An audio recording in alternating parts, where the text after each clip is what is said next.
আসসালামু আলাইকুম। হে WhatsApp my dear students, আজকের ক্লাসে আমরা জিরো থেকে শিখি স্পোকেন পার্ট 2 নিয়ে আলোচনা করব। মূলত হচ্ছে আজকে আমরা সাবজেক্টের সাথে ভার্বের বিভিন্ন ধরনের ব্যবহারটা দেখাবো। অ্যাফার্মেটিভ হলে কি রকমের হয় এবং নেগেটিভ হলে কি রকমের হয় এবং তার স্ট্রাকচারটা আসলে কি ধরনের দাঁড়ায়। তোমরা দেখতে পাচ্ছ আমরা দুইটি স্ট্রাকচার লিখে রেখেছি, একটি হচ্ছে অ্যাফার্মেটিভ স্টাইলে, অন্যটি হচ্ছে নেগেটিভ স্টাইলে। এখন অ্যাফার্মেটিভ স্টাইলে দিলে এমন দাঁড়ায় যে আই এম স্টুডেন্ট, এখানে এম আই এর জন্য এসেছে, যখন আই হবে তখন তোমার ভার্ব হিসেবে তুমি বি ভার্ব হিসেবে তুমি এমটাকে নেবে। যদি তোমার সাবজেক্ট উই হয় সেই ক্ষেত্রে তুমি আর নেবে। মূলত হচ্ছে প্রথম প্রথম যারা কথা বলতে চায় তারা হচ্ছে এই বি ভার্বের সাথে সাবজেক্টের বিভিন্ন রকমের যে ব্যবহারটা আছে এটা গুলিয়ে ফেলে আর কি। এটা কয়েকবার প্র্যাকটিস করলে মোটামুটি ঠিক হয়ে যাবে।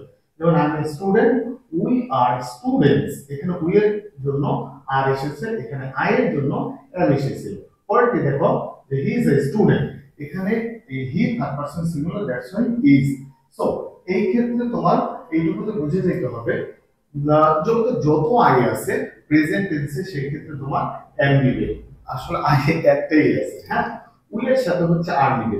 উই বলতে আমরা প্লুরাল ফর্মকে বুঝিয়েছি, যে কোনো ধরনের প্লুরাল ফর্ম হোক সেই ক্ষেত্রে তোমরা আর কে নিবে। এই হচ্ছে থার্ড পারসন সিঙ্গুলার, যে কোনো ধরনের থার্ড পারসন সিঙ্গুলার হোক সেই ক্ষেত্রে তোমরা ইজ দিবে। এরপর দেখো দিস একটা থার্ড পারসন সিঙ্গুলার, দ্যাটস হচ্ছে আমরা একটা ইজ নিয়েছি। এরপর দিস ইজ অ্যান অ্যাপল, এই যে দিস ইজ অ্যান শব্দটি দিলাম, এটা হচ্ছে আমাদের এই অ্যাপলের ভাওয়েল এ আছে, দ্যাটস হচ্ছে আমরা এন নিলাম। এরপর দেখো আই এম আ বয়, দেখো আগেও কিন্তু আই এম ছিল, এখনো কিন্তু আই এম আছে। সো তোমরা বুঝে যাবে যে আই এর সাথে সবসময় এমটা হয়। এরপর দেখো you are a doctor, you এর সাথে আবার আর হয়, উই এর সাথে আর হয়, আবার দে এর সাথে আর হয়।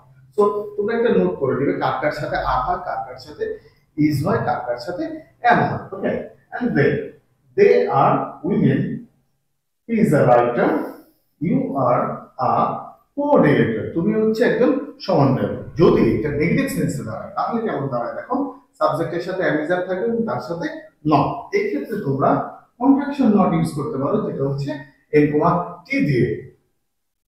I am not a student, we are not students, he is not a student, this is not an apple, I am not a boy, you are not a doctor, they are not women, he is not a writer, you are not a coordinator. So তোমরা যখন সাবজেক্টকে choose করবে সাবজেক্টের সাথে সাথে auxiliary ভার্বগুলোকে এইভাবে choose করে নেবে। So তোমরা যখন করবে তোমরা এই কথাগুলোকে কয়েকবার বা উচ্চারণ করবে। মোটামুটি স্পোকেন ইংলিশের ফার্স্ট কন্ডিশন হচ্ছে মুখ দিয়ে বলতে হবে। ওকে, যখনই তুমি বলবে তখনই তোমার বলাটা ক্লিয়ার হয়ে যাবে। থ্যাংক ইউ, আসসালামু আলাইকুম।